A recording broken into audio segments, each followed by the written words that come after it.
a young peasant with white eyebrows and eyelashes and broad cheekbones, in a torn sheepskin and big black felt overboots, waited till the semi-starved doctor had finished seeing his patients and came out to go home from the hospital. Then he went up to him diffidently. "Please, Your Honor," he said, "what do you want?" The young man passed the palm of his hands up and over his nose, looked at the sky, and then answered, "Please, Your Honor, you've got my brother Vaska, the blacksmith from Varvarino in the convict ward here." "Yes, what then?"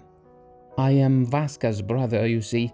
Father has the two of us, him, Vaska, and me, Kirilla. Besides us, there are 3 sisters, and Vaska's a married man with a little one. There are a lot of us, and no one to work. In the smithy, it is nearly 2 years now since the forge has been heated. I am at the cotton factory. I can't do smith's work, and how can father work? Let alone work. He can't eat properly. He can't lift the spoon to his mouth." "What do you want from me?" "Be merciful, let Vaska go."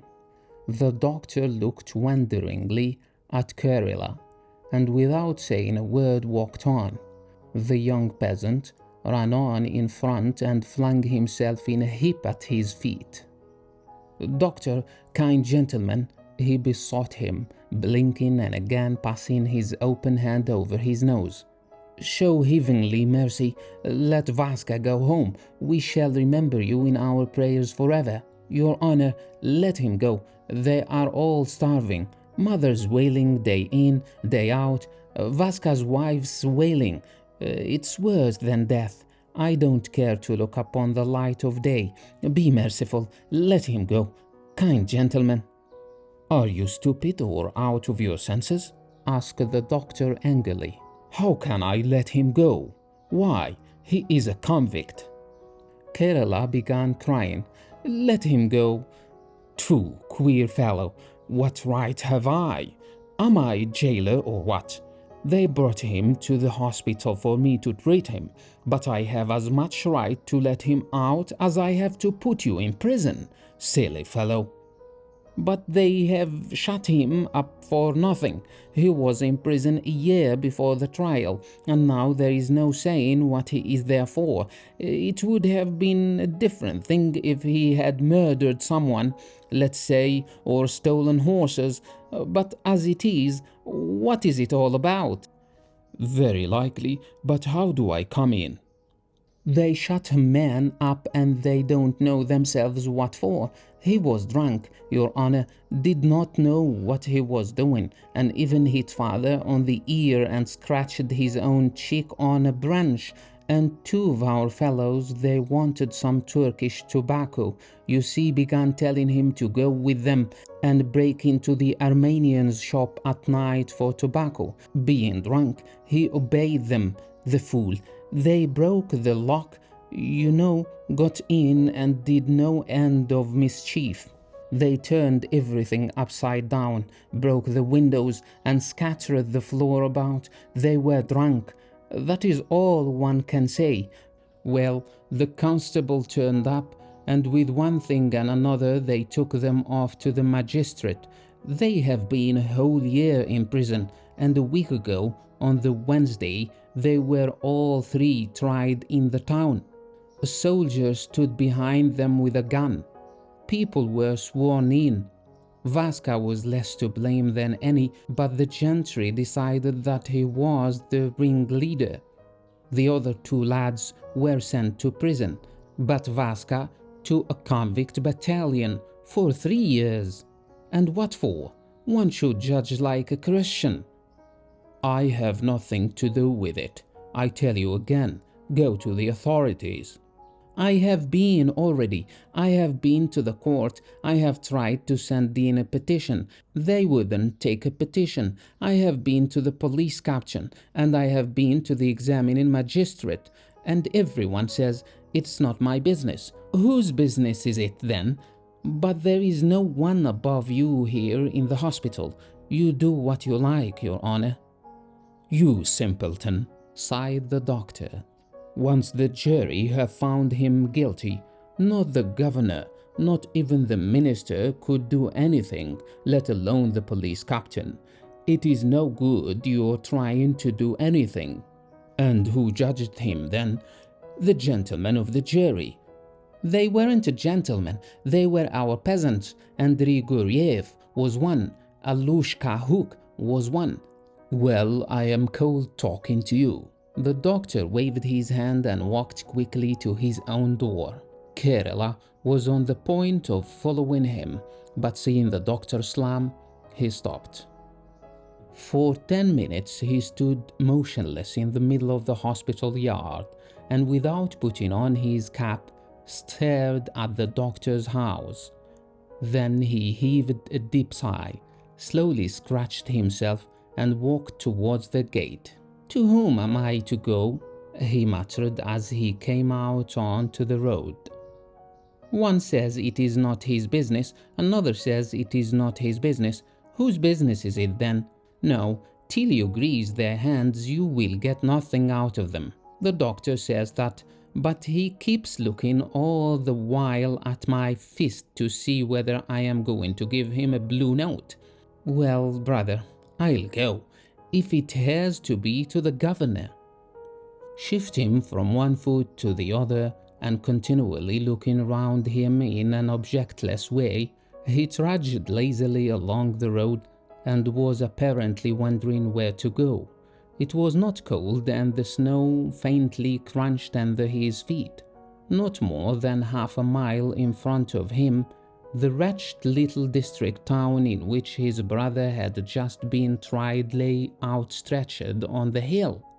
On the right was the dark prison with its red roof and sentry boxes at the corners.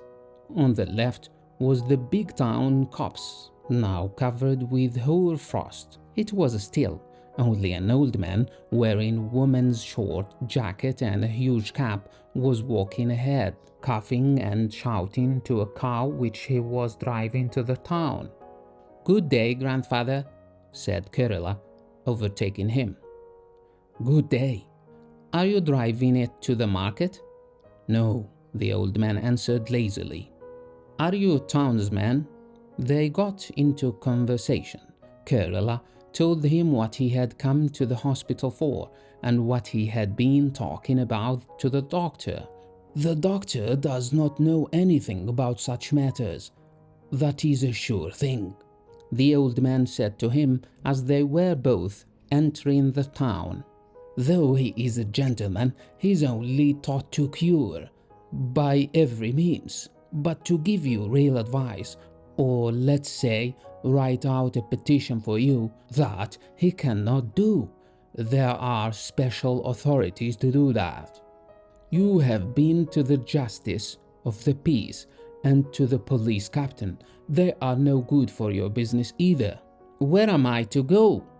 "The permanent member of the rural board is the chief person for peasants' affair. Go to him. Mr. Sinokov." "The one who is at Zolotovo?" "Why, yes, at Zolotovo. He is your chief man. If it is anything that has to do with you peasants, even the police captain has no authority against him." "It's a long way to go, old man. I dare say it's 12 miles and maybe more." "One who needs something will go 70. That is so. Should I send in a petition to him or what?" "You will find out there. If you should have a petition, the clerk will write you one quick enough. The permanent member has a clerk." After parting from the old man, Kerala stood still in the middle of the square, thought a little, and walked back out of the town. He made up his mind to go to Zolotovo.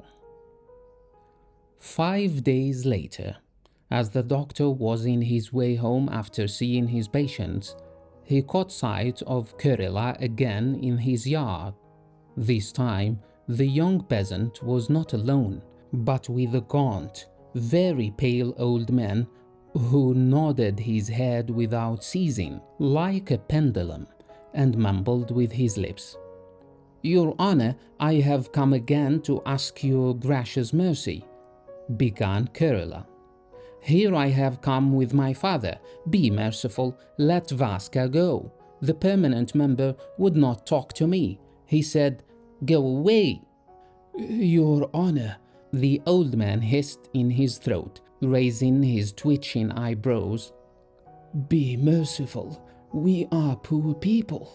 We cannot repay your honor, but if you graciously please, Kirieshka or Vaska can repay you in work. Let them work." "We'll pay you with work," said Kurila, and he raised his hand above his head as though he would take an oath. "Let him go. They are starving. They are crying day and night, Your Honor." The young peasant bent a rapid glance on his father, pulled him by the sleeve, and both of them, as at the word of command, fell at the doctor's feet. The latter waved his hand in despair, and without looking round, walked quickly in at his door. Darkness by Anton Chekhov. Narrated by AC.